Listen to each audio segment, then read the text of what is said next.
Menurut WHO, pada tahun 2019 terdapat kurang lebih 18 juta orang di seluruh dunia yang hidup dengan penyakit rheumatoid arthritis. Sekitar 70% penderita rheumatoid arthritis adalah wanita dan 55% berusia lebih dari 55 tahun.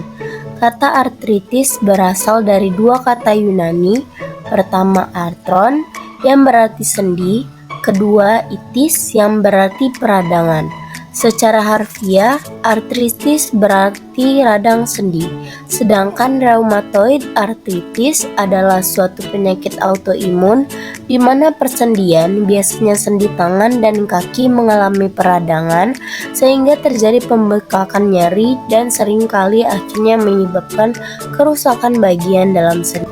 Menurut WHO, adapun faktor risiko yang akan meningkatkan risiko terkenanya artritis reumatoid adalah yang pertama jenis kelamin. Perempuan lebih mudah terkena artritis reumatoid daripada laki-laki. Perbandingannya adalah 2-3:1. Yang kedua itu umur. Artritis reumatoid biasanya timbul antara umur 40-60 tahun. Namun penyakit ini juga dapat terjadi pada dewasa tua dan anak-anak atau artritis reumatoid juvenil. Yang ketiga itu riwayat keluarga. Apabila anggota keluarga Anda ada yang menderita penyakit artritis reumatoid, maka Anda kemungkinan besar akan terkena juga. Yang keempat, merokok. Merokok dapat meningkatkan resiko terkena artritis reumatoid. Etiologi artritis reumatoid. Hingga kini, penyebab rheumatoid arthritis atau RA tidak diketahui, tetapi beberapa hipotesa menunjukkan bahwa RA dipengaruhi oleh faktor-faktor. Yang pertama, mekanisme imun, antigen atau antibodi, seperti interaksi antara IgC dan faktor reumatoid. Yang kedua, gangguan metabolisme. Yang ketiga, genetik. Yang keempat, faktor lain, nutrisi dan faktor lingkungan seperti pekerjaan dan psikososial. Klasifikasi rheumatoid arthritis. Menurut Buffer tahun 2010 mengklasifikasikan rheumatoid arthritis menjadi 4 tipe, yaitu yang pertama rheumatoid arthritis klasik. Pada tipe ini harus terdapat 7 kriteria tanda dan gejala sendi yang harus berlangsung terus-menerus, paling sedikit dalam waktu 6 minggu. Kedua, rheumatoid arthritis defisit.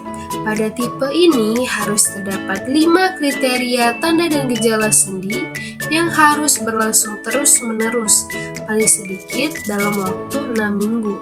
Yang ketiga, probable rheumatoid arthritis. Pada tipe ini harus terdapat 3 kriteria tanda dan gejala sendi. Yang keempat, posing teeth events, paling sedikit dalam waktu 6 minggu. Pada tipe ini harus terdapat 2 kriteria tanda dan gejala sendi yang harus berlangsung terus-menerus, paling sedikit dalam waktu 3 bulan. Stadium artritis reumatoid. Jika ditinjau dari stadium penyakit, terdapat 3 stadium, yaitu stadium sinovitis. Pada stadium ini terjadi perubahan dini pada jaringan sinovial yang ditandai hiperemi, edema karena kongesti, nyeri pada saat bergerak maupun istirahat, bengkak dan kekakuan. Selanjutnya, stadium destruksi.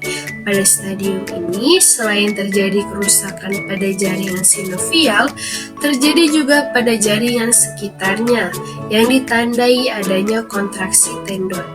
Dan yang terakhir, stadium deformitas.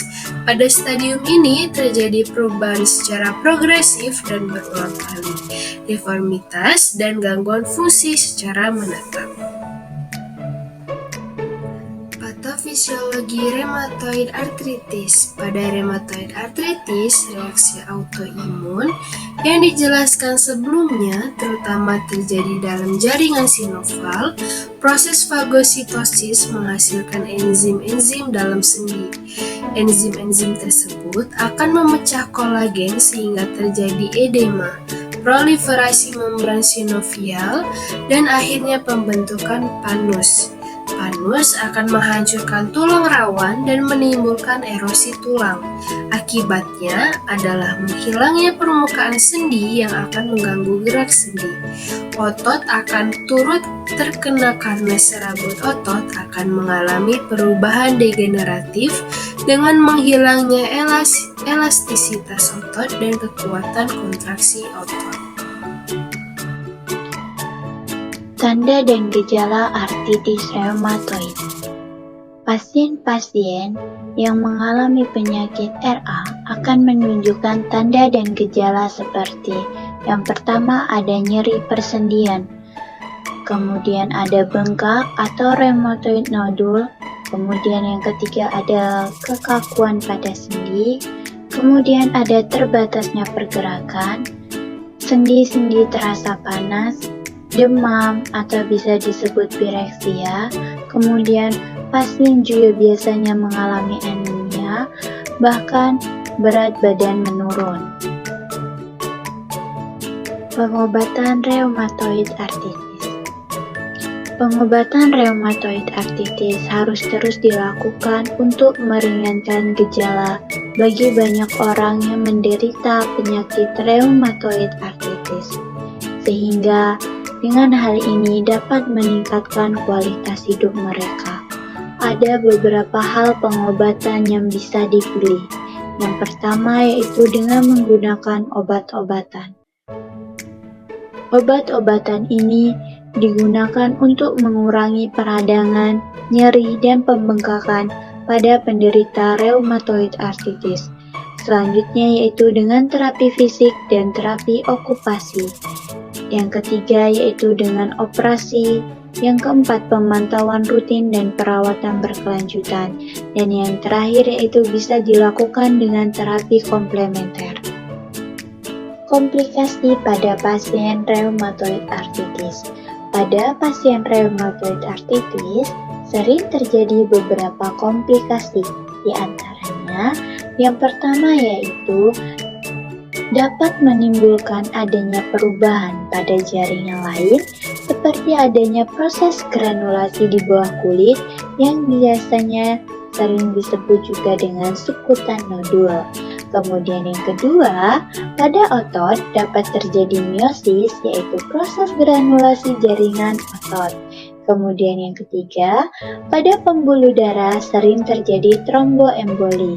Yang keempat, di mana tromboemboli itu adalah adanya sumbatan pada pembuluh darah yang disebabkan oleh adanya darah yang membeku.